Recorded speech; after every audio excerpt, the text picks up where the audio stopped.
जय हिंद। तो पेपर 6 के आज के टॉपिक पे हम पर्यावरण के जो निबंध है इसको डिस्कस करेंगे और इसके तमाम पहलुओं को कवर करने की कोशिश करेंगे। तो जो पर्यावरण से संबंधित टॉपिक है जल संकट का, उसको हम यहाँ पे कवर करेंगे। तो इंडियन एक्सप्रेस और जनसत्ता, इस न्यूज़पेपर के आर्टिकल में, एडिटोरियल में एक आर्टिकल कवर हुआ था, वाटर पैराडॉक्स। तो वाटर पैराडॉक्स एक टर्म है जो जल संकट से संबंधित है। तो हम देखेंगे कि वाटर पैराडॉक्स होता क्या है और साथ ही साथ में जो जल संकट है उसके सारे पर्सपेक्टिव को समझने की कोशिश करेंगे। तो पैराडॉक्स का मतलब क्या होता है कि एक तरफ हम बहुत ज़्यादा कैसी बात करें, ऑप्टिमिस्टिक बात करें, या फिर बहुत ज़्यादा ऐसी बात करें कि लिबरल बात करें, बहुत हाई फाई टाइप की बात करें, और एक और हम कैसी बात करें, ऑर्थोडॉक्स टाइप की बात करें। जैसे कि शशि थरूर जी का आपने एक वीडियो देखा होगा जिसमें वो कहते हैं कि इंडियन सोसाइटी कैसी है कि यहाँ पे you can not kiss on public but you can piss on public. इसके अलावा वो एक वीडियो में ये भी बोलते हैं, उसी वीडियो में, कि इंडियन सोसाइटी कैसी है कि स्ट्रेंजर से बस में, ट्रेन में या कहीं आप जा रहे हैं तो आपको बोलते हैं, घर वाले बोलते हैं कि स्ट्रेंजर से कुछ बात मत करो, उनसे कुछ सामान मत लो, पर वहीं आपका विवाह स्ट्रेंजर से तय कर सकते हैं। तो ये पैराडॉक्स होता है कि एक और हम ऐसी बात करते हैं और एक और दूसरी तरफ दूसरी बात करते हैं। उसी प्रकार जो वाटर है उसमें भी एक पैराडॉक्स चल रहा है कि देश में कहीं तो बाढ़ आई पड़ी है, ठीक है, बांध जो है टूट जा रहे हैं। इसके अलावा आप देखिए कि नदियों का, जलाशय का स्तर इतना बढ़ता जा रहा है, वहीं दूसरी ओर हम देखते हैं कि वर्षा ही नहीं हो रही है, सूखा पड़ा हुआ है।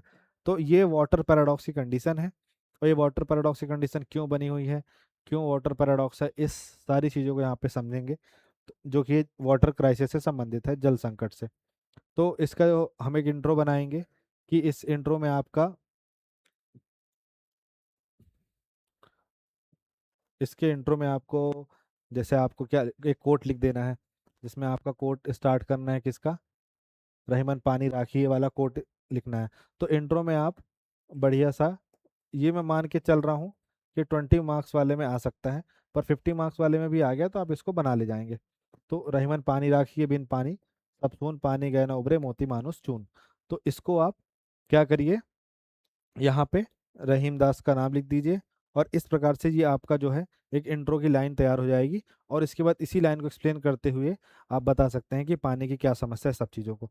इसके अलावा जब आप ये बता देंगे तो आप बताएंगे कि एक्चुअली में जो वाटर क्राइसिस है वो है क्या, तो पैराडॉक्स है क्या। तो आप देखेंगे कि एक और महिलाएं जो हैं पानी भर के ला रही हैं दूर दराज इलाकों से, वहीं दूसरी ओर आप देखेंगे कि लोग जो हैं हजारों लीटर पानी, या फिर 10 बाल्टी 20 बाल्टी पानी क्या कर देते हैं, वेस्ट कर देते हैं सिर्फ अपनी कार धोने में, गाड़ियां धोने में। तो ये एक पैराडॉक्स है कि एक और महिलाएं जो हैं क्या कर रही हैं, पानी जलाशयों से, दूर तालाब से किलोमीटरों से भर के लेकर के आ रही हैं, वहीं दूसरी ओर लोग जो है कई बाल्टी पानी जो है क्या कर देते हैं, वेस्ट कर दे रहे हैं किस चीज़ पे, अपना गाड़ी धुलने में, अपना अन्य काम करने में। तो ये एक बहुत बड़ी समस्या है जल संकट के लिए। जब आप ये बता लेंगे कि जल संकट के बारे में इतना, थोड़ा सा इंट्रो इंट्रो दे देंगे, इंट्रो देने के बाद पैराडॉक्स समझा देंगे, उसके बाद आप बताएंगे कि अर्थ क्या है इसका, जल संकट का। तो जल संकट केवल पानी की कमी नहीं है, मतलब ऐसा नहीं है कि पानी नहीं है तो जल संकट हो गया, उसमें बहुत सारे आयाम शामिल हैं। जैसे कि सामान्यतः हम क्या बोलते हैं कि कोई भी संकट की परिभाषा हम क्या देते हैं कि जो मांग है और जो आपूर्ति है उसके बीच में क्या आ गया है, असंतुलन आ गया है, यही संकट कहलाता है। परंतु सिर्फ यही संकट नहीं है, अन्य आयाम भी इसमें शामिल हैं, जिसमें आप देखेंगे कि पानी की उपलब्धता का ना होना, उसके बाद पानी तक पहुंच नहीं होना, उसके बाद गुणवत्ता का नहीं होना, जैसे कि उसमें क्या शामिल हो आपके, जैसे पानी की गुणवत्ता सही नहीं होना तो उसमें ऑक्सीजन लेवल कम होना, इसके अलावा उसमें बैक्टीरिया होना, उसके अलावा उसमें रसायन होना जैसे आर्सेनिक, फ्लोराइड, नाइट्रेट, ये सब मिला होना, आयरन होना, फिर अफोर्डेबिलिटी, वहन क्षमता नहीं होना, कि पानी की सब तक एक्सेस कैसे नहीं हो पाए इकोनॉमिकल रूप से, जैसे आप, हम और अन्य लोग जो है ये खरीद सकते हैं पानी, लेकिन बहुत सा एक बड़ा वर्ग ऐसा है जो कि पानी जो है नहीं खरीद सकता, जैसे कि 600 रुपये, 1000 रुपये लीटर टैंकर मिल रहा है, मतलब एक टैंकर मिल रहा है 1000 रुपये का, 600 रुपये का। तो ये सब कोई अफोर्ड कर पाए इतना जरूरी नहीं है। फिर स्थायित्व नहीं है, सस्टेनेबिलिटी नहीं है। कैसे नहीं है कि जैसे एक और देखेंगे आप कि जैसे एक हफ्ते में 7 दिन हुए, तो 2 दिन पानी आया, फिर 3 दिन नहीं आया, फिर 2 दिन आया, तो इससे क्या है, एक उनके पास स्थायित्व नहीं है, उनके जीवन के जो अन्य काम हैं वो नहीं कर पाएंगे और वो पानी को ही समेटने बटोरने में अपना जीवन व्यतीत कर देंगे। ये सब तमाम चीजें हैं। तो आप देखेंगे कि जो जल सुरक्षा केवल पानी उपलब्ध कराने से नहीं है, बल्कि सही प्रबंधन, गुणवत्ता और न्यायपूर्ण तरीके से उसको उपलब्ध कराने में है। तो अगर जल संकट का अर्थ लिखने को आता है, परिभाषा आती है, तो आपको बताना है जल संकट मांग और आपूर्ति का असंतुलन है।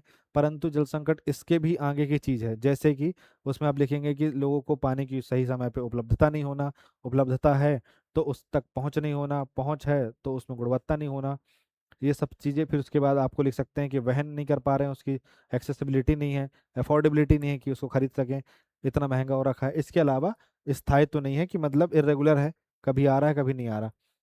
जब ये बता देंगे आप, तो आप अगले प्रश्न में बताइए कि पर ये जो स्थिति है ये कैसे मालूम होती है कि जल संकट स्थिति कैसे बनी, कुछ डेटा देना होगा आपको। तो डेटा आप दीजिए नीति आयोग का composite water management index report का डेटा है, ये आपको देना है। इसमें आप बताइए कि जो लगभग देश के 52% कुएं जो हैं उन पे ग्राउंड वाटर जो है उसका कम हो गया है। उसके बाद आप बताइए कि जो वाटर डिपेंडेंसी है 2030 तक लगभग लगभग 2 गुनी हो जाएगी। इसके अलावा आप बताइए कि 27 राज्यों में से 16 राज्य ऐसे थे जो 100 में से 50 नंबर भी नहीं लेकर आ पाए, स्कोर नहीं कर पाए, और इतनी उनकी गिरी हुई स्थिति थी कंपोजिट वाटर मैनेजमेंट इंडेक्स में। इसके अलावा ये जो 16 राज्य थे, ये 16 राज्य ऐसे थे कि देश के 48 से 50% पॉपुलेशन को क्या कर रहे थे, रिप्रेजेंट करते थे।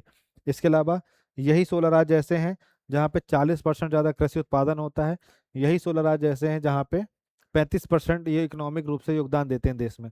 तो समझिए कि इतनी विभिन्न, मतलब इतनी क्या होनी चाहिए, गंभीर स्थिति हो जाएगी जल संकट आने पे। तो जल संकट के बारे में ये सब चीज़ें बता रही हैं कि 52% जो कुएं हैं उनका ग्राउंड वाटर खत्म हो चुका है।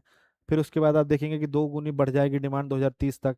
तो ये तमाम चीज़ें जो हैं आप अपने उसमें लिख सकते हैं डेटा के तौर पे। और इसमें आप ये बता सकते हैं जो मध्य प्रदेश और गुजरात है, तो शीर्ष 10 कृषि राज्यों में केवल एमपी और गुजरात ही थे जिनका कंपोजिट वाटर मैनेजमेंट इंडेक्स में जो स्कोर है वो कितना चला गया था आपका, वो चला गया था आपका 60 से ऊपर। ठीक है, फिर उसके बाद आप देखेंगे कि जो 1970s में और 2020 में आप देखेंगे तो आप पाएंगे कि जो हमारा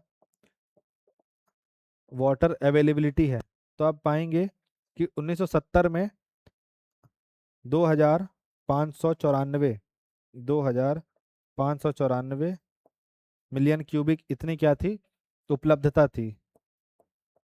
मतलब एक व्यक्ति, मतलब ऐसा उपलब्ध होता था पानी एक व्यक्ति के लिए। वही 2020 में वो घट करके कितना हो गया है, 1036 मिलियन क्यूबिक।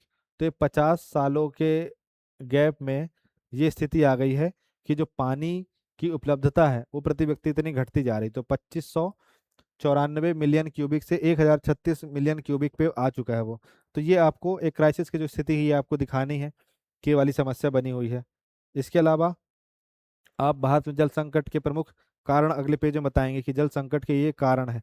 तो अभी तक हमने क्या देखा, अभी तक हमने देखा कि आपने बता लिया कि क्या बता लिया आपने, क्या बता लिया बताइए।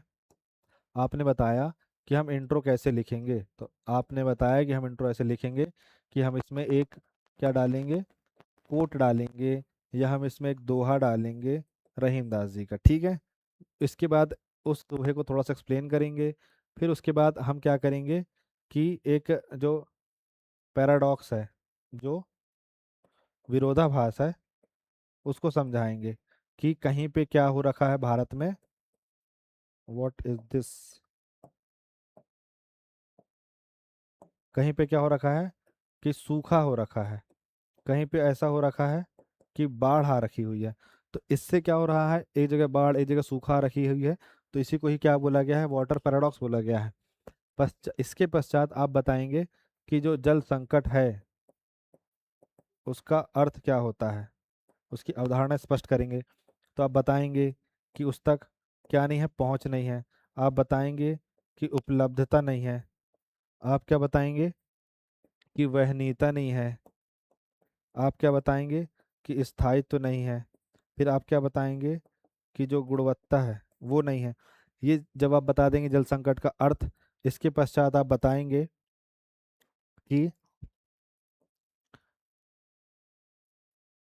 जब आप अर्थ बता देंगे तब आप बताएंगे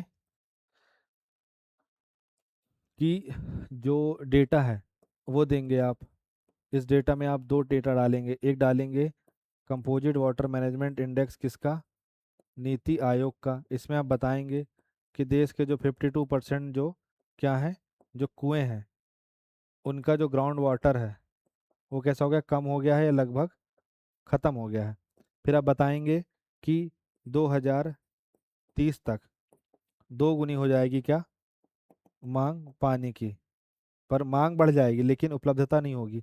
फिर इसके बाद बताएंगे आप कि 2000, फिर आप बताएंगे कि कैसे 27 में से 16 राज्य ऐसे थे जो 100 में से 50 अंक भी नहीं लेकर के आ पाए।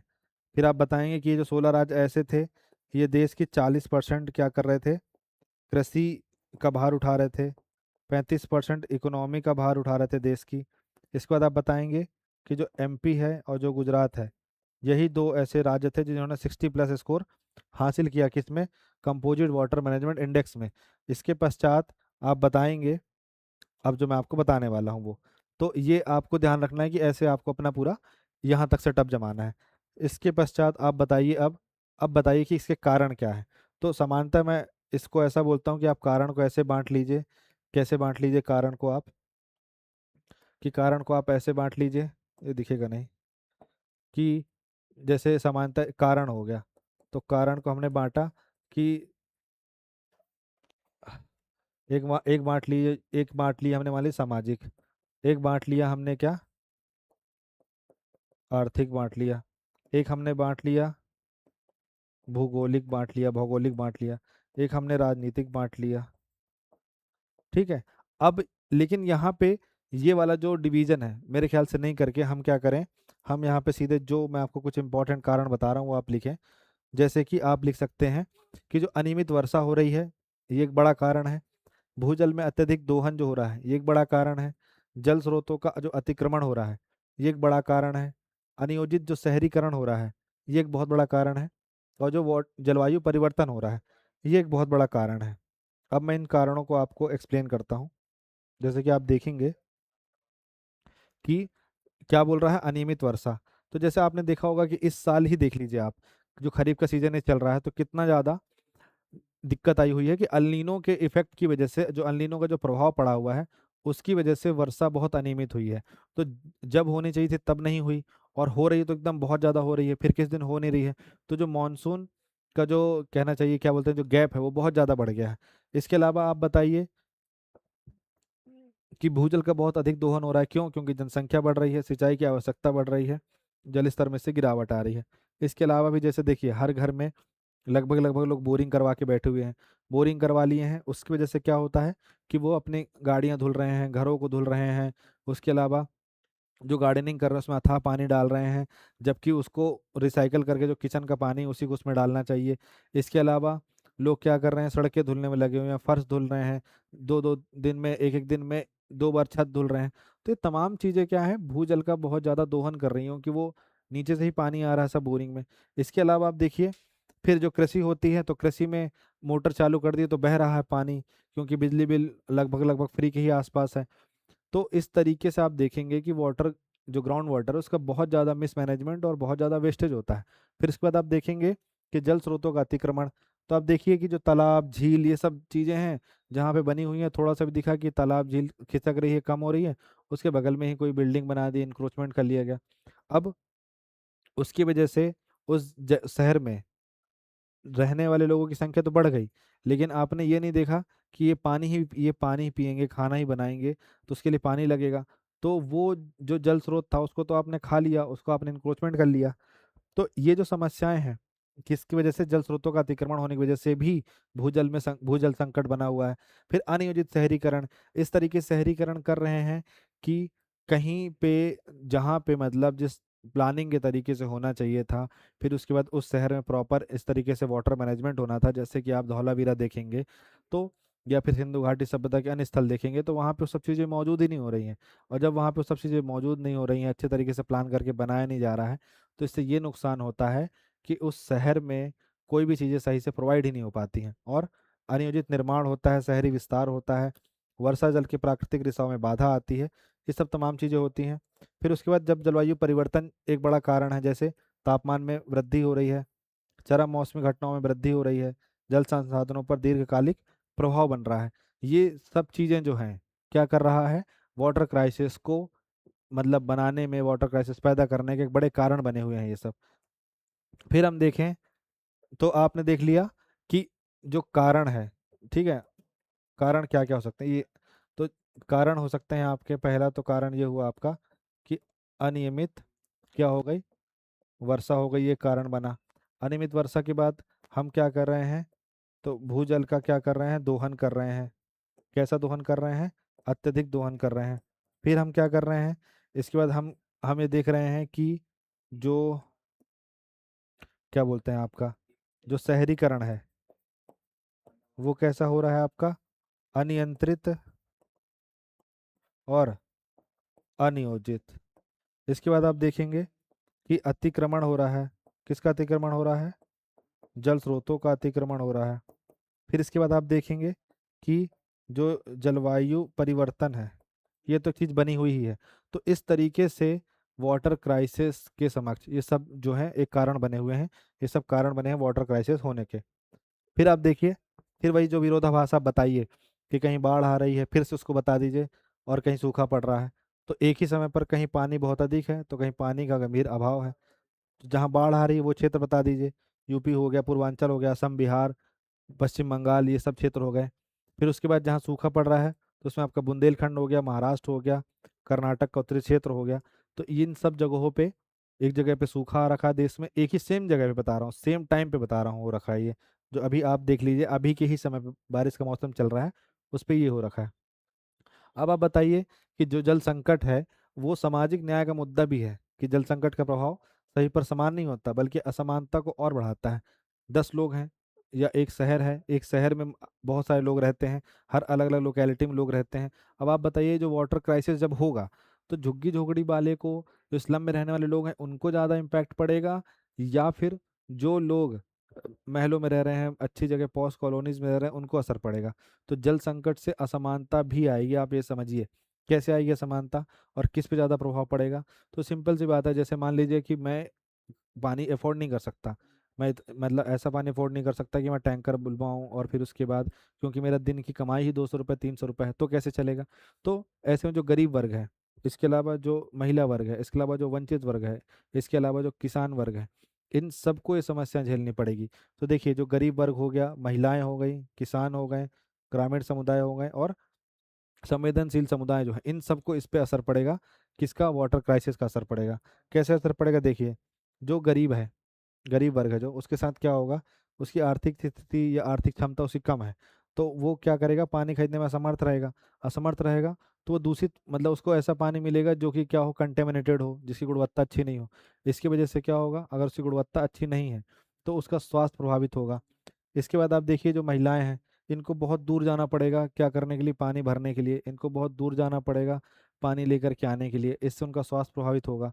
आपने देखा होगा, विदर्भ, मराठवाड़ा, इन क्षेत्रों पे ये तक स्थिति आ गई कि जो महिलाएं हैं, उनकी उनको मतलब ऐसी समस्या तक आई कि उनके जो गर्भपात तक जैसी स्थिति हो गई, गर्भपात तक हो गया। इसके अलावा जो किसान है, अब उसको पानी चाहिए। अब हर किसान के पास ऐसी सुविधा नहीं है कि मोटर लगा हो और वो पानी छोड़ा जा रहा हो। कुछ प्राकृतिक तौर से भी निर्भर रहते हैं वर्षा पर। तो सूखा और सिंचाई संकट में फसल उत्पादन घटेगा आपका। फिर जो ग्रामीण समुदाय है, उसको सुरक्षित पेयजल की उपलब्धता नहीं होगी। इसके अलावा जो वल्नरेबल कम्युनिटीज़ हैं, ऐसे लोग जो बाढ़ग्रस्तता के कारण, सूखा के कारण, या विस्थापन के कारण, किसी विकास कार्य के कारण विस्थापित हुए और कहीं जाके बस गए, ऐसे लोगों को भी बहुत ज़्यादा वाटर क्राइसिस की जो समस्या है वो झेलनी पड़ेगी। तो आप देखेंगे कि गरीब, महिलाएं, किसान, ग्रामीण समुदाय और जो वल्नरेबल कम्युनिटीज़ हैं, इनको सबसे ज़्यादा वाटर क्राइसिस के दुष्प्रभाव को झेलना पड़ेगा। और इसलिए जल संकट केवल पर्यावरणीय समस्या नहीं है, इससे सामाजिक असमानता को बढ़ाने में भी क्या है, मदद मिलती है। या फिर बहुत बड़ा मल्टीप्लायर है सामाजिक समस्या के लिए। तो अब आप यहाँ पे क्या देखना है आपको, कि जो वाटर क्राइसिस है, अगर ऐसा निबंध आ गया कि वाटर की जल संकट से सामाजिक असमानता वृद्धि होती है, उसको बताइए, तो आप इसको लिख सकते हैं, बता सकते हैं। इसके अलावा यहाँ पे जो आपको कुछ टर्म है, कैसी टर्म, समान पहुंच, सामाजिक न्याय, सामाजिक असमानता, ये कीवर्ड्स आपको इस्तेमाल करने हैं। अब हम देखते हैं, क्या देख लिया हम कि उससे क्या प्रभाव पड़ेगा। अब हम देखेंगे कि सरकार का कुछ दायित्व है, सरकार ने कुछ किया है क्या इस चीज़ के लिए। तो सरकार ने संवैधानिक तौर पे क्या किया, हम ये देखेंगे। जैसे कोई भी समस्या आपको कभी लिखने के लिए आए, चाहे आप जीएस का पेपर सॉल्व कर रहे हो, चाहे ऐसे का ही कर रहे हैं, तो आप उसमें बता दीजिए, जब आप क्या बताने जा रहे हो, जब आप प्रयास बताने जा रहे हो, तो आप बता दीजिए, सबसे पहले आप बता दीजिए कि सरकार ने क्या संविधान में कुछ किया है, ये बता दीजिए कि सरकार ने संविधान में कुछ किया है क्या। फिर आप बता दीजिए सरकार ने कोई इसके लिए क्या कहते हैं आपका एक्ट बनाया है क्या। फिर आप बता दीजिए सरकार ने इसके लिए कोई योजना बनाई है क्या। ठीक है, जब आप ये बता दिए तो आप ये बता दीजिए सरकार ने इसके लिए कोई आपका अभियान चलाया है क्या। ठीक है, अभियान चलाया है तो कोई कार्यक्रम चलाया है क्या। ठीक है, इसके अलावा कोई कार्यक्रम है तो फिर कोई एनजीओ, सेल्फ हेल्पिंग ग्रुप इस पे कुछ काम कर रहा है क्या। इस पर्सपेक्टिव से आप इसको लिख सकते हैं अपने पेपर में। फिर जैसे आपने संविधान में बता दिया, तो संविधान में आप क्या बताइए कि जो आर्टिकल 21 है, इसमें सरकार ने कुछ बोला है क्या। फिर आर्टिकल जो 48 है, ए है, उसमें कुछ बोला है क्या। आर्टिकल 47 है, उसमें कुछ बोला है क्या। आर्टिकल 51 ए जी जो है, इसमें कुछ बोला है क्या। फिर एक्ट है, तो मान लीजिए कि जो 1974 और 1977, ये दो एक्ट बने हैं, जल प्रदूषण से संबंधित बने हुए हैं, तो इसमें कुछ सरकार ने बोला है क्या। फिर 19 इसमें फिर सेस वाला एक्ट है एक। फिर 1986 में इन्वायरमेंट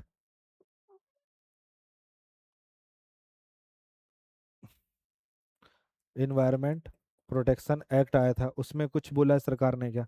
तो ये एक्ट बता देंगे आप। फिर स्कीम्स बता देंगे आप, जैसे कि सरकार ने प्रधानमंत्री कृषि सिंचाई योजना स्कीम लाई, तो इसके थ्रू क्या होगा, ड्रिप और स्प्रिंकलर सिंचाई होगी। ठीक है, इसके अलावा आप इसमें क्या बता सकते हैं, इसमें अन्य स्कीम आप जोड़ सकते हैं। फिर अभियान, तो आप देखिए सरकार जो है जल गंगा संवर्धन अभियान लेकर आई।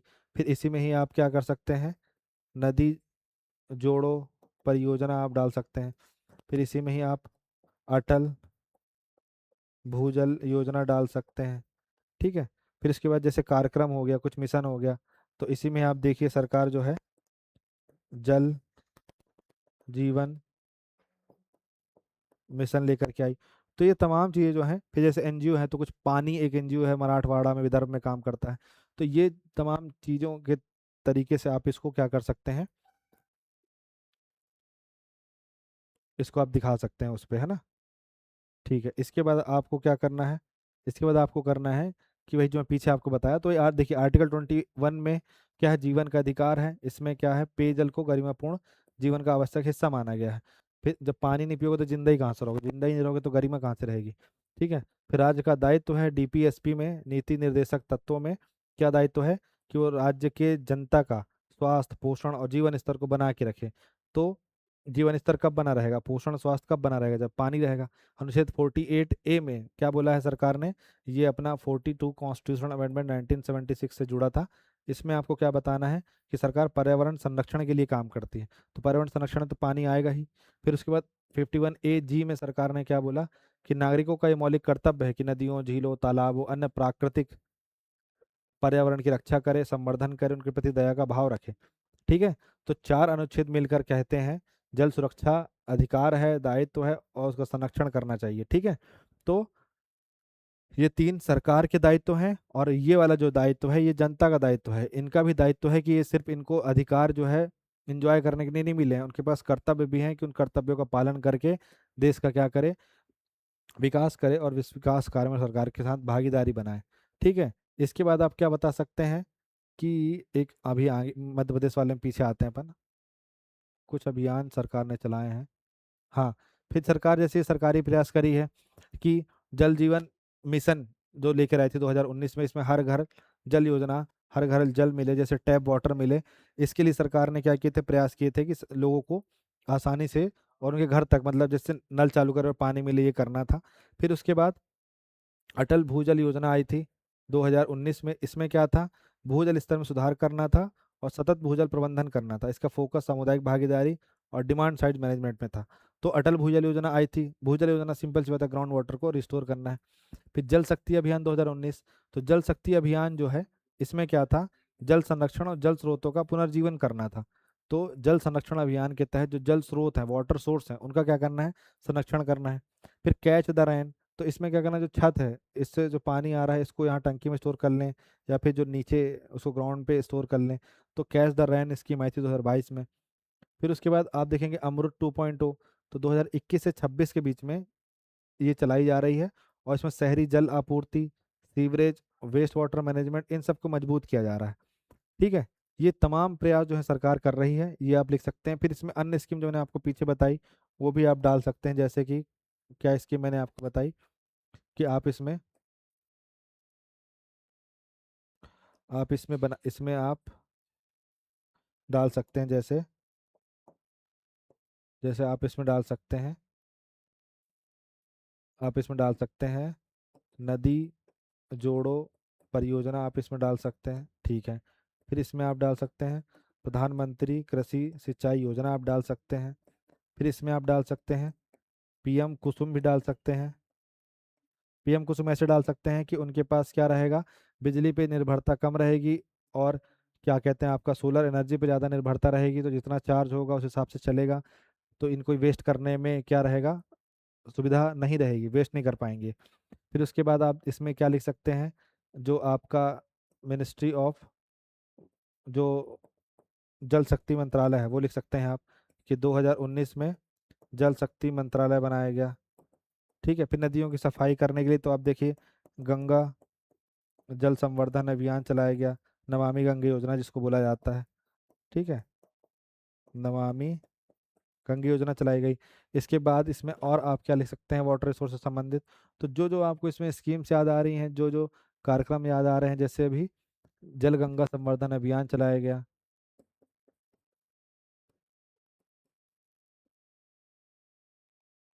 जल गंगा संवर्धन अभियान चलाया गया। ठीक है।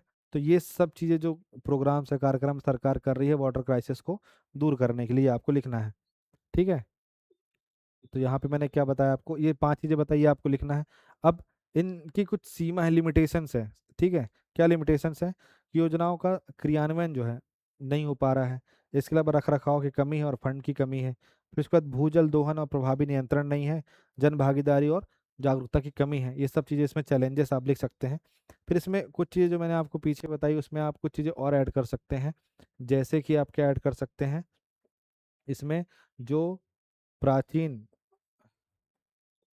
जल संरक्षण जो विधियां हैं, वो आप लिख सकते हैं। जैसे कि आप देखिए, जैसे जोहड़ हो गया, फिर उसके बाद जो बावड़ी हो गई, फिर उसके बाद जो कुएं हो गए।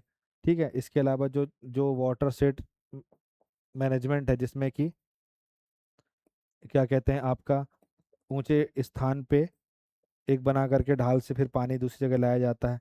फिर उसके बाद जो आपका रेन वाटर हार्वेस्टिंग भी इसी में ही आ जाएगा, कोई बहुत पुराना कॉन्सेप्ट नहीं है। तो इस तरीके से जो प्राचीन प्राचीन चीज़ें हैं, कुछ राजस्थान की, कुछ नॉर्थ ईस्ट की, इन सबको आप लिख सकते हैं, जिससे आपका आंसर अच्छा इन्हांस होगा। ठीक है। तो ये सरकारी प्रयास हम देख लिए। फिर उसके बाद आप इसमें, फिर ये सरकारी प्रयास के बाद अब मध्य प्रदेश का कुछ विशेष संदर्भ में मैं बताना चाहूँगा। तो मध्य प्रदेश में जैसे आप देखिए, मध्य प्रदेश में वही समस्या बनी हुई है। कैसे, मध्य प्रदेश को नदियों का मायका बोलते हैं। इसमें देखिए नर्मदा नदी है, चंबल नदी है, बेतवा नदी है, केन नदी है, ताप्ती नदी है, इतनी बड़ी बड़ी नदियां हैं। इसके बावजूद भी आप देखिए कि यहाँ पे वाटर क्राइसिस बना रहता है। कैसे बना रहता है, आप देखिए कि जो ये वाला रीजन है, इस वाले रीजन पे बहुत ज़्यादा क्या रहता है, पानी की कमी रहती है, जल संकट बना रहता है। जिसमें आप देखेंगे कि बुंदेलखंड वाला क्षेत्र जो हो गया, वो सबसे ज़्यादा इससे प्रभावित रहता है। और मालवा वाला, पश्चिमी वाला जो क्षेत्र है, ये भी प्रभावित रहता है। तो इसमें आप पाएंगे कि सबसे बड़ा विरोधाभास यहाँ यही है कि जल की प्रचुरता है, इतनी सारी नदियां हैं, बांध बने हुए हैं। नर्मदा नदी में आप देखिए इतनी सारी परियोजनाएं चलती हैं, बरगी डैम बना हुआ है आपका, सरदार सरोवर डैम बना हुआ है आपका, इसके अलावा आपका इंदिरा सागर डैम बना हुआ है, इसके अलावा फिर तवा नदी पे डैम बने हुए हैं, इसके अलावा ढेर सारे डैम, इसके बावजूद भी पानी की मतलब कमी हो जाती है। फिर वहीं आप देखिए कि बुंदेलखंड वाले क्षेत्र में वाटर क्राइसिस रहता है। तो ये मध्य प्रदेश भी वही चीज़ स्थिति अपनी दिखा रहा है। तो इसको भी सेम वही चीज़ फॉलो करनी पड़ेगी जो भारत फॉलो कर रहा है। अब यहाँ पे एक चीज़ और है कि सिर्फ हमें जो वाटर, जब क्राइसिस दूर करेंगे, हम जल संकट को जब दूर करेंगे, तो सिर्फ ये लक्ष्य नहीं होना चाहिए कि पानी प्रोवाइड करा दो उनको, अच्छा पानी प्रोवाइड कराना है, वाटर की अच्छी क्वालिटी होनी चाहिए, जिसमें आप देखिए केवल मात्रा पे ध्यान नहीं देना है, गुणवत्ता भी महत्वपूर्ण है। मैं आपको एक गिलास पानी दे दूं और आधा गिलास साफ पानी दे दूं, आप आधा गिलास साफ पानी वाला पानी पियेंगे, आपको चाहे कितनी भी प्यास लगी हो, ठीक है। तो अगर आप बियर ग्रिल्स नहीं है तो कई क्षेत्रों में पानी उपलब्ध है लेकिन वह सुरक्षित नहीं है, ठीक है। तो जल संकट का दूसरा बड़ा पहलू है जल की गुणवत्ता का संकट। अब ये जल की गुणवत्ता को कौन प्रभावित करता है? तो आप देखिए औद्योगिक अपशिष्ट प्रभावित करते हैं, सीवेज एवं घरेलू गंदा पानी प्रभावित करते हैं, रासायनिक उर्वरक और कीटनाशक प्रभावित करते हैं। इतना ज़्यादा फसलों में ये सब डाल दिया जा रहा है, रासायनिक उर्वरक, पेस्टिसाइड, ये सब डाल दिया जा रहा है। फिर जब सिंचाई होती है वो पानी नीचे ग्राउंड वाटर में रिस के जाता है और प्रभावित करता है उसको। फिर खनन एवं खनिज अपशिष्ट जो है इसको प्रभावित करते हैं। फिर वनों की कटाई और जो मृदा अपरदन हो रहा है ये इसको प्रभावित करता है। तो ये सब इसके कारक हैं, ये सब पांच।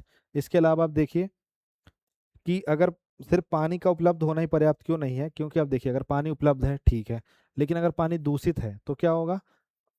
जैसे पानी उपलब्ध हुआ, अब अगर पानी दूषित है तो पीने योग्य नहीं होगा, पीने योग्य नहीं है वो, और उसको अगर कोई पी लिया तो उसके स्वास्थ्य पर बुरा प्रभाव पड़ेगा, और जब स्वास्थ्य पर बुरा प्रभाव पड़ेगा तो उसका क्या होगा? स्वास्थ्य लागत भी बढ़ेगी, हॉस्पिटल जाएगा, डॉक्टर को दिखाएगा, टाइफाइड हो गया, विडाल टेस्ट कराएगा, पैसे खर्च होंगे, ये सब चीज़ें सब होंगी, ठीक है। फिर उसके बाद यहाँ पे एक चीज़ और है कि कौन कौन, ये तो प्रभावित करने वाले कारक देख लिए, कारक देख लिए, उसके बाद क्या होगा ये देख लिए।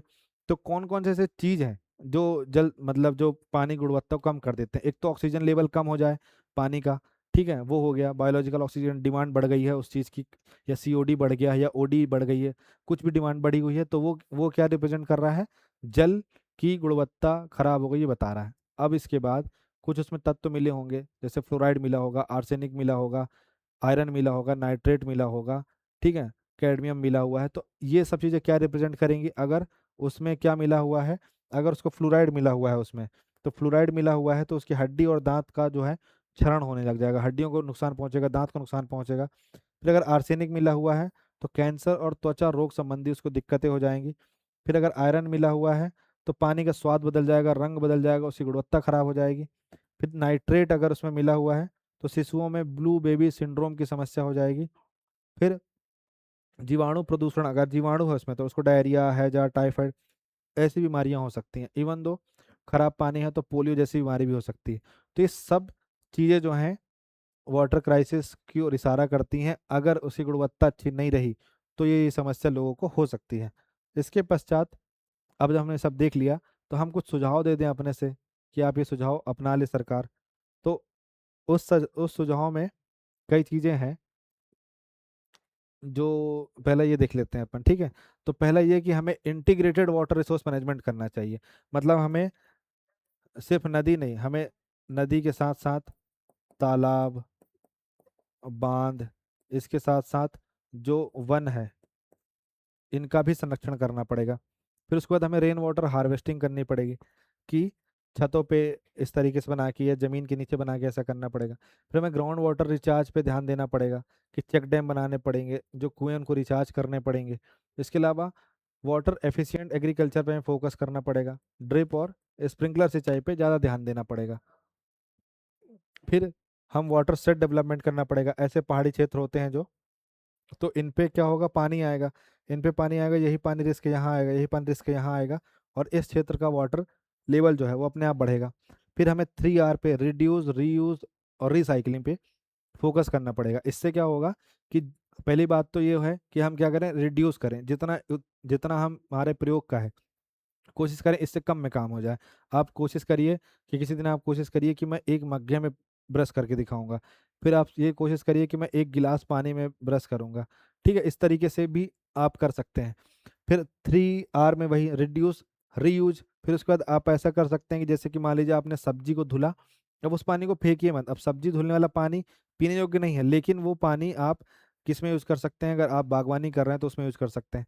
फिर रिसाइकलिंग, तो रिसाइकलिंग में क्या है, फिर वही जो उसके तो प्लांट वगैरह सॉरी, उसके लिए प्लांट वगैरह लगाना पड़ेगा रिसाइकलिंग करने के लिए। तो लेकिन ये इस चीज़ को फॉलो करके, उपचारित करके, अपशिष्ट जल का प्रबंधन करके भी वाटर क्राइसिस को रोका जा सकता है। फिर अर्बन वाटर मैनेजमेंट, जिसके लिए अमृत स्कीम चल रही है। फिर कम्युनिटी पार्टिसिपेशन करके, जैसे पंचायतों में क्या कर सकते हैं, जैसे मनरेगा हो गया, तो सामूहिक प्रयास करके आज एक क्या तालाब बनाया जाएगा, फिर बरसात आएगी तो भर जाएगा, इस तरीके से काम किए जा सकते हैं। फिर वाटर गवर्नेंस, कि भूजल दोहन का विनियमन ना हो, मतलब भूजल दोहन का विनियमन होना चाहिए कि किस प्रकार से दोहन हो रहा है, किस एरिया में ज़्यादा हो रहा है। इसके अलावा क्या करना चाहिए कि जिस अधिकारी ने उस क्षेत्र में अच्छा काम किया है उसको उसका मॉडल प्रस्तुत करना चाहिए। ये सब तमाम काम करने होंगे और बिहेवियरल चेंज लाना पड़ेगा। इंसान को समझना पड़ेगा कि हर बूंद की कीमत होती है। ऐसा नहीं है कि ऐसा नहीं है कि वो एक एक बूंद जो है कीमती नहीं है, ये करना पड़ेगा। फिर उसके बाद हमें अपना बिहेवियरल पैटर्न चेंज करना पड़ेगा, हम हमारा जो बिहेवियर उसको चेंज करना पड़ेगा। कैसे? हमें जल का सदुपयोग करना सीखना पड़ेगा। हमें समझना पड़ेगा कि ये सिर्फ डेटा नहीं है, लिटरली में एक ऐसी स्थिति है कि जिस दिन आपके घर पे टंकी से पानी नहीं आता है और आप बाल्टी से बाहर पानी टैंकर से या कहीं से भर के लाते हैं, उस दिन आप यही सोचते होंगे कि भाई उस दिन मैंने कितना सारा पानी वेस्ट कर दिया था। तो ये चीज़ समझिए, तो जल का सदुपयोग करना होगा। ब्रश करते समय नल चालू है, ब्रश कर रहे हैं, फिर नहा रहे हैं, तो बाल्टी में पानी चालू कर दिए हैं और बाहर फ़ोन चला रहे हैं, बाल्टी में पानी भर गया और आप अभी तक उसको बंद करने नहीं गए। तो इन सब चीज़ों को ध्यान देना पड़ेगा। फिर रिसाव रोकना पड़ेगा। जैसे कई जगहों पे क्या होता है कि जैसे नर्मदा पाइपलाइन ही बिछी हुई है, या इसके अलावा जो नर्मदा चिपरा लिंक लाइन बिछी हुई है, तो उसमें से लीकेज हो रहा है, कई जगहों पे अच्छा खासा पानी जो है बहा जा रहा है, उसको रोकना पड़ेगा। फिर वर्षा जल का क्या करना पड़ेगा, हमें संचयन करना पड़ेगा। फिर उसके बाद जल का पुनः उपयोग करना पड़ेगा। जल संरक्षण उत्पाद अपनाए जाएंगे। जैसे कि क्या होता है कि जैसे मान लीजिए आपके यहाँ पानी टंकी लगी है, अब एक अलार्म सेट कर दीजिए कि पानी टंकी भर गई है, बंद कर दीजिए। तो इससे क्या होगा, आपका जो पानी है वो वेस्ट नहीं होगा। टंकी में जितना भरना था, 1,000 लीटर की है, उतना भरने के बाद वो अपने आप बंद हो जाएगा। इसके अलावा हमें जागरूक कर बनना पड़ेगा, लोगों को जागरूक करना पड़ेगा, हमें समझाना पड़ेगा, उनको ये चीज़ बतानी पड़ेगी कि कैंपेनिंग चलानी पड़ेगी कि भाई अगर आप वाटर का इस तरीके से वेस्ट करेंगे तो आप कि अगर जो आज दादाजी हैं वो वेस्ट कर रहे हैं, तो जो पोता है वो भोगेगा उसको। ठीक है? ये सब तमाम चीज़ें जो है हमें समझनी पड़ेगी, हर बूंद की कीमत पहचाननी पड़ेगी।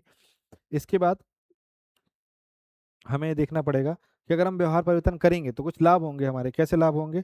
इससे जल की अवेलेबिलिटी, उपलब्धता बनी रहेगी। इससे पानी के बिल में कमी आती रहेगी। इससे पर्यावरण और प्रकृति जो है सुरक्षित रहेगी। स्वस्थ और बेहतर जीवन सुनिश्चित होता रहेगा। भविष्य की जल सुरक्षा सुनिश्चित होगी। ये सब तमाम चीज़ें जो हैं वाटर, अगर हम अच्छा बिहेवियर अपनाते हैं तो होगा, व्यवहार परिवर्तन करते हैं तो होगा। फिर उसके बाद अब हम निष्कर्ष की ओर बढ़ेंगे। तो निष्कर्ष में आपको जो वाट SDG 6 है, इससे स्टार्ट करना है। तो आपको बताना है कि SDG 6 जो है वो स्वच्छ पानी और स्वच्छता की बात करता है। ठीक है? तो ये बोलता है कि जो पानी है वो एसेंशियल है, ज़रूरी है, किसके लिए? जीवन के लिए, स्वास्थ्य के लिए और विकास के लिए। SDG 6 जो है इसका लक्ष्य है क्या निर्धारित करना, कि हर किसी के पास पानी का एक्सेस हो और सेफ वाटर और सैनिटेशन का एक्सेस हो, और इसको मतलब क्या करना है, मैनेज करना है, इसको सतत रूप से बना के रखना है। तो इसमें देखिए टोटल ऐसे 6 से 7 चीज़ें हैं। जैसे सबको क्या करना है, सेफ ड्रिंकिंग वाटर प्रोवाइड कराना है। इसके अलावा सबको बेटर क्वालिटी का वाटर प्रोवाइड कराना है।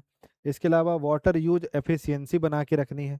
इसके अलावा इंटीग्रेटेड वाटर रिसोर्स का मैनेजमेंट करना है। इसके अलावा protect and restore water related ecosystem ये करना है। इसके अलावा इंटरनेशनल कोऑपरेशन करना है हमें। तो ये चीज़ों पे फोकस करना है। फिर आप देखेंगे कि अगर इसको हम हासिल करते हैं तो इससे हमें अच्छा हेल्थ प्राप्त होगा, हमें लोगों को अच्छी एजुकेशन प्राप्त होगी, इकोनॉमिक ग्रोथ होगी लोगों की, इन्वायरमेंट का संरक्षण होगा और इक्वालिटी आएगी। तो ये जो चीज़ है, अगर जब हम करेंगे SDG 6 के लिए, तो कंजर्व करेंगे हम टुडे को। ठीक है? और हमारा सिक्योर होगा क्या? टुमारो। तो आज में हम काम करेंगे और आने वाला जो कल है हमारा वो संरक्षित होगा। तो ये आपका हो जाएगा कंक्लूजन। तो SDG 6 के बाद और कुछ तो नहीं इसमें ना? हाँ। तो देखिए अब अपना जो निष्कर्ष है वो बताते हैं। तो निष्कर्ष में हम क्या बनाएंगे?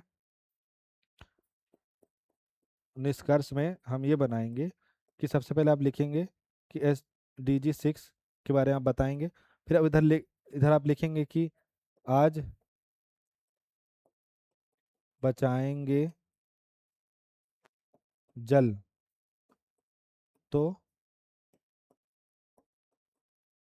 सुरक्षित होगा कल। ठीक है, आज बचाएंगे जल तो सुरक्षित होगा कल, ये आपको लाइन लिख के फिर आप SDG 6 को बताइए। फिर इसके बाद आप बताइए कि कैसे वाटर क्राइसिस से क्या क्या चीज़ें हो सकती थी जो आपने पीछे बता दिया। फिर आप यहाँ बताइए कि फिर हम इससे क्या करेंगे, विकसित भारत 2047 का लक्ष्य हासिल होगा। इसके बाद हमारा जो आत्मनिर्भर भारत है वो प्राप्त होगा। स्वर्णिम जो मध्य प्रदेश है उसका लक्ष्य हासिल होगा। ये सब तमाम चीज़ें लिख करके आप अपना कंक्लूजन जो है एंड कर सकते हैं, और ऐसे आपका एंड, जो आपका ऐसे है वो एंड हो जाएगा। फिर यहाँ पे एक आप जो वाटर संबंधित लाइन जो है लिख सकते हैं कि कि आप लिख सकते हैं कि सेव, मतलब सेव, जैसे आप कुछ भी लिख सकते हैं कि जल जल है तो जीवन है, ऐसा कुछ लिख के आप इसको ख़त्म कर सकते हैं। तो मेरे ख्याल से जो अभी तक हमने यहाँ पे देखा वो आपको सब समझ में आ गया होगा। तो एक बार मैं आपको ब्रीफ बता देता हूँ कि सबसे पहले आप क्या करेंगे। सबसे पहले आप फोकस करेंगे अपना किस चीज़ पर।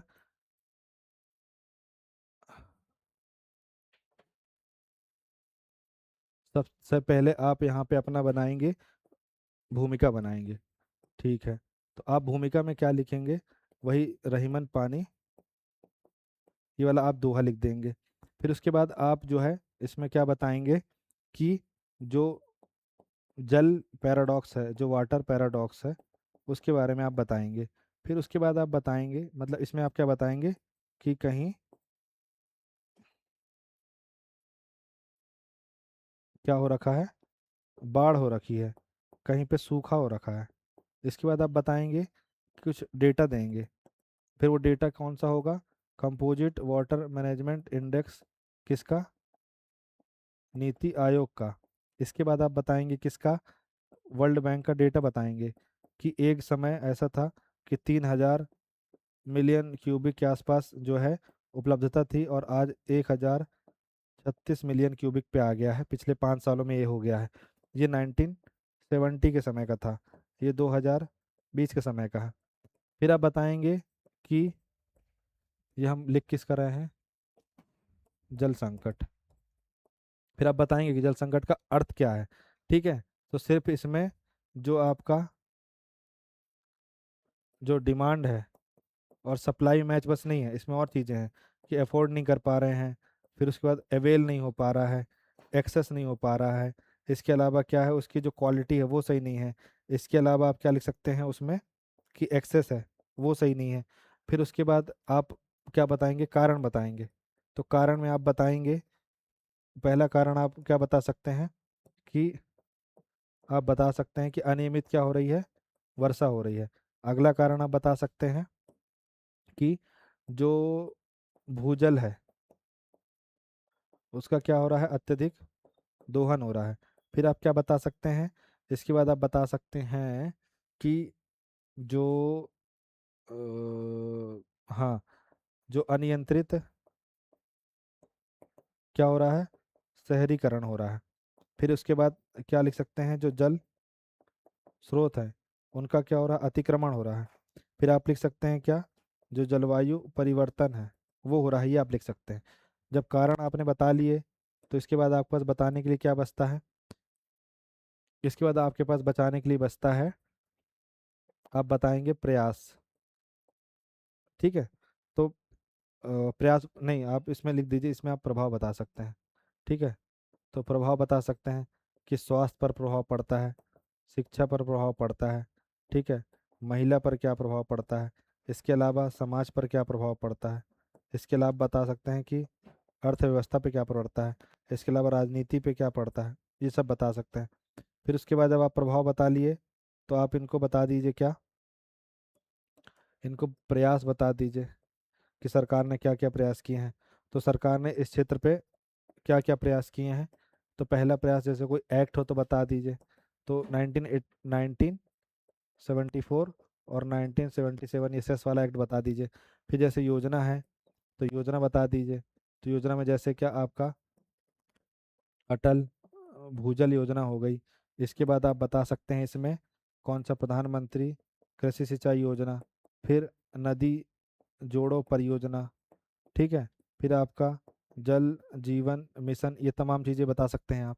इसके बाद आप इनको क्या बता सकते हैं कि कुछ इनको ज्ञान दे सकते हैं भाई साहब, कुछ वे फॉरवर्ड समझा सकते हैं कि ये कर लो, व्यवहार परिवर्तन कर लो, ठीक है। फिर उसके बाद आप क्या कर सकते हैं, बढ़िया सा इनको निष्कर्ष दे सकते हैं। तो इनको निष्कर्ष में आप क्या लिख सकते हैं कि SDG 6 लिख दीजिए, फिर लिख दीजिए 2026 को जल संरक्षण वर्ष बोला गया है। इसके बाद आप लिख दीजिए क्या कि हमें विकसित भारत 2047 बनाना है। फिर आप लिख दीजिए कि हमें आत्मनिर्भर भारत बनाना है। फिर आप स्वर्णिम मध्य प्रदेश बता दीजिए, और फिर एक कोट लिख दीजिए कि जल है तो कल है। इस तरीके से save water, save conserve tomorrow, secure conserve today, secure tomorrow, ऐसे लिख सकते हैं।